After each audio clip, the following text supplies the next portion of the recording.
Bien, aquí sobre los sujetos que realizan la intervención corporal, si bien el juez de investigación preparatoria en su artículo 211 del Código Procesal Penal, debido a que las intervenciones corporales, ¿no?, son actos de investigación que afectan en mayor medida a los derechos fundamentales. Sin embargo, la exclusividad jurisdiccional puede tener excepciones basada en razones de urgencia o de riesgo para la investigación, ¿no? Así como cuando se trata de las mínimas intervenciones corporales.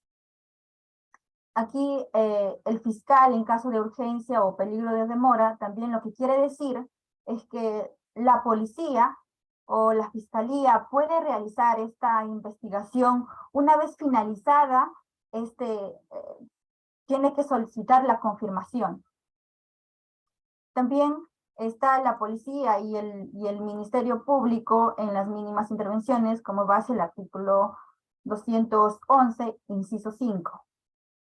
Que, por ejemplo, en la intervención mínima de afectación de los derechos fundamentales, de pequeñas extracciones de sangre, por ejemplo, de piel o de cabello que no provoquen ningún perjuicio para la salud del intervenido, donde pues el código exige cierto modo en que el personal de salud experto que lleve a cabo esta intervención y no lo considere riesgosa, ¿no? Claro, cuidando los derechos del afectado.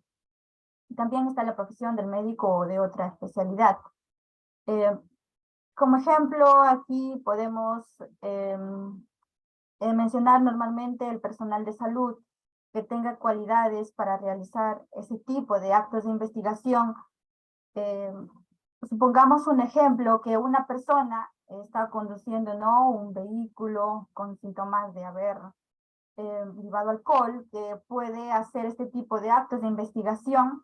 Se puede extraer la muestra de sangre y comprobar si tiene un alto nivel de alcohol en la sangre, a efectos de garantizar, ¿no?, el derecho a la salud de la persona. Por tanto, no cualquier persona puede realizar este tipo de actos, tiene que ser un profesional médico u de otra especialidad, pero que esté vinculado al ámbito de la salud. También está el sujeto pasivo en la intervención, que mencionamos estos sujetos es el imputado y otras personas no inculpadas. Es decir, las intervenciones corporales no solo pueden realizarse sobre el cuerpo del imputado, sino también sobre terceros considerados en el Código Procesal Penal como otras personas no inculpadas. Entonces, eso también se tiene que tener en cuenta. Ya, seguimos con los sujetos que realizan la investigación corporal sobre las diligencias asentadas en el acta respecto al artículo 211, inciso 4, que permite la participación, ¿no?, del abogado defensor, del imputado en la diligencia de intervención corporal, salvo que no concurra, ¿no?, pese a la citación que se haga. Entonces, esta acta deberá consignar lo siguiente. Uno, que es el auto judicial o disposición fiscal conforme al cual se está procediendo, y la identificación también del imputado o afectado, y también se necesita la presencia de su abogado defensor o una persona de confianza, ¿no?, del intervenido. También aquí podemos mencionar los presupuestos, que lo menciona el Código Procesal Penal, que es el de legalidad, jurisdiccionalidad, gravedad de la infracción penal, la necesidad de intervenciones de un médico profesional especializado, lo que mencionaba anteriormente, la ausencia de riesgo de daños a la salud, la proporcionalidad y la motivación judicial.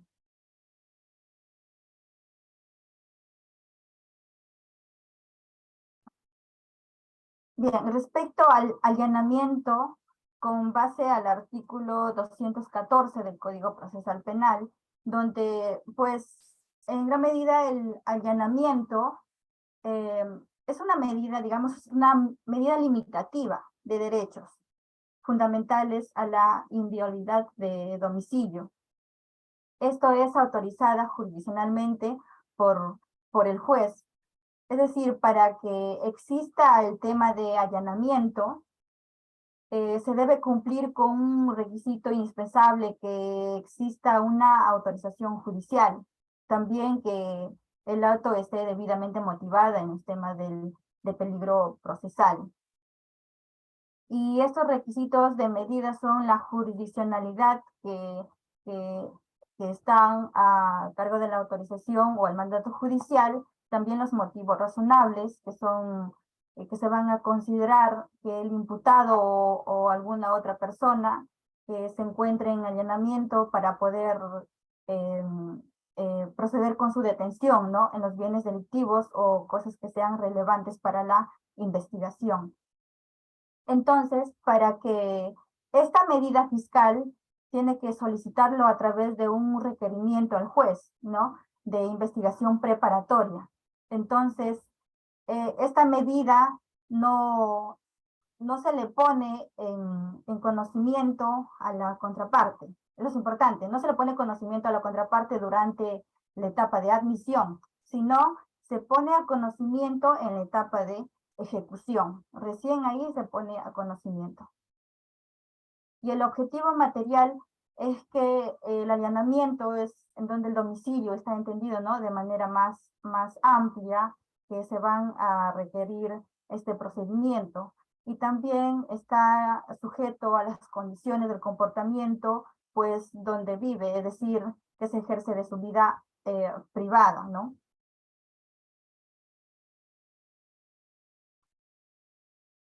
Bien, respecto a la ubicación del lugar, y con base al artículo 214, inciso 2, pues esto quiere decir que no puede recaer en cualquier lugar de trabajo, por lo que la policía lo ejecuta mediante técnicas especiales, ¿no? Y en la duración de la medida, pues esto quiere decir que en ese sentido el plazo determina que el juez de investigación preparatoria, previo requerimiento del fiscal, el plazo máximo para ejecutar es de 2 semanas, pero en algunos casos, ¿no?, el juez otorga por algunas horas, pero como requisito debe exigir un plazo determinado. Y en los registros de incautación, pues como base el 217 del Código Procesal Penal, que comprende este registro personal, ¿no?, también precisa esta medida que, si bien tiene la persona un abogado defensor, este debe apersonarse, ¿no?, a esa diligencia y en estado en que se viene ejecutando la medida para poder ser incorporados en el acta, ¿no? Si bien es cierto, también aquí se menciona sobre el principio de proporcionalidad, que para que exista esta medida en allanamiento respecto al crimen organizado, tiene que aplicar, ¿no?, el principio de proporcionalidad, sobre todo cuando se va a afectar derechos fundamentales como la inviolabilidad de domicilio, como les mencionaba anteriormente, ¿no? Entonces, la proporcionalidad, que se comprende en los subprincipios de idoneidad, la necesidad, también la proporcionalidad en sentido estricto, que se exige en casos de allanamiento y registros domiciliarios. Pues en gran medida para la búsqueda de pruebas, ¿no?, es importante pues la protección de los derechos fundamentales, en este caso a los indicios que vamos a recabar en esta medida, en las diligencias preliminares, ¿no?, por ejemplo, que no son pruebas, por ejemplo, el allanamiento, ¿no?, que podemos incautar documentos, un equipo celular, por ejemplo, etcétera. A ese estadio procesal que viene a ser etapa de investigación, son los elementos de convicción que pueden servir para solicitar una prisión preventiva, ¿no? Pero a este estadio procesal no considera como prueba, es decir, estos datos indicios que se obtienen en diligencias preliminares tendrán que pasar a un, pues podemos llamar a un ciclo de pruebas, ¿no? Y ese ciclo de pruebas, pues mencionamos a la identificación, por ejemplo, y obtención, a las diligencias preliminares, también a la preparatoria y el ofrecimiento de pruebas, que también en gran medida en la etapa intermedia, cuando el fiscal, que con el requerimiento acusatorio sobre todo ofrece estos datos o indicios como medios de prueba, ¿no? Pues en esta etapa intermedia tiene que darse la admisión con un juez de investigación preparatoria, como lo mencionaba anteriormente, para que en la tercera parte, o por decir en el proceso penal, se convierta en prueba, como el debate de probatorios, es decir, el interrogatorio, contrainterrogatorio que haga el testigo, ¿no? Que recién en los indicios por el perito, que actúe la prueba documental ante el juzgamiento. Es decir, estos indicios o datos que hemos obtenido en la etapa inicial se convertirá en una prueba y luego, ¿no? Serán valorados en una forma individual, que luego colectivamente acoge una proposición fáctica que está referida a la acusación del Ministerio Público. Pues en este caso, si lo acoge, será para establecer una condena, es decir, si existe suficientes, ¿no? medios de prueba que pueden vincular a una persona en la comisión de un delito. Entonces, pues en gran medida servirá que el juez, para expedir, ¿no? su fallo de una sentencia condenatoria firme, pero si no existen pruebas, el juez tendrá que valorarlos y luego expedir una sentencia absolutoria. Es menester precisarlo también ello. Entonces, en esta búsqueda de pruebas que se da en la etapa de investigación preliminar y preparatoria, pues es importante también mencionar el test de proporcionalidad, ¿no? Donde nos va a servir si esta medida limitativa de derechos es idóneo o no.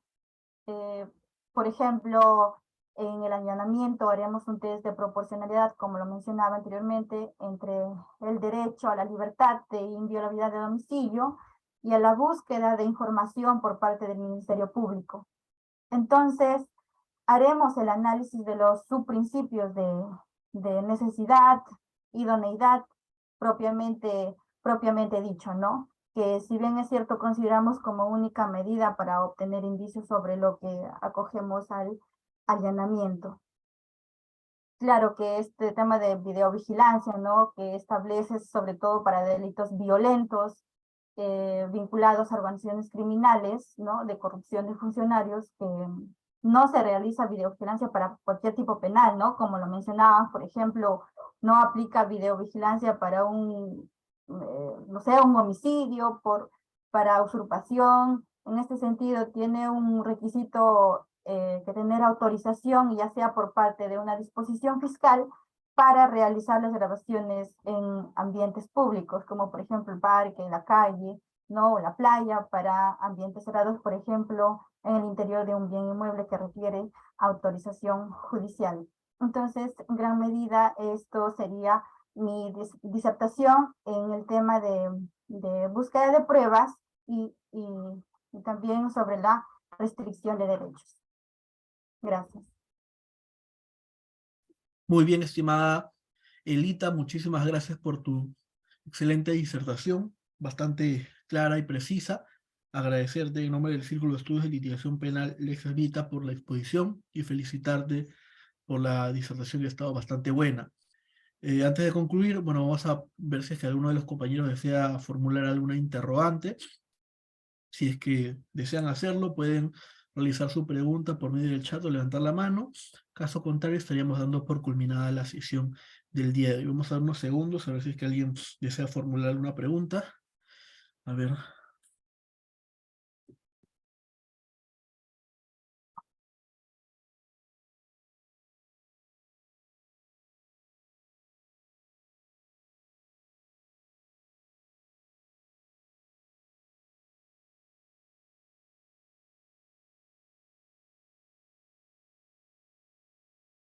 Bien, al parecer no hay preguntas, se entiende que todo ha quedado bastante claro. En ese sentido, felicitar tanto a la colega Elita como al colega Luis Rodríguez.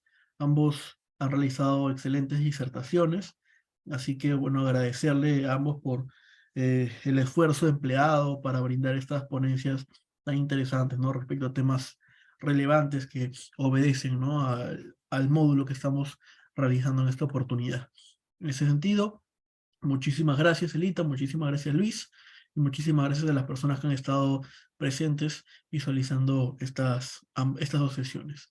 Que tengan todos muy buenas Gracias, doctor, noches. igualmente al estudio de Grupo Lexis Vita, muchas gracias y poder también esperar disertar en futuras próximas exposiciones. Muchas gracias a todos y que tengan buenas noches. Gracias, Elita, claro que sí, esperamos contar con tu participación en las siguientes actividades, de todas maneras. Muchísimas gracias a todos. Que tengan todos muy buenas noches, un buen inicio de semana y nos vemos el próximo sábado. Que descansen. Hasta luego.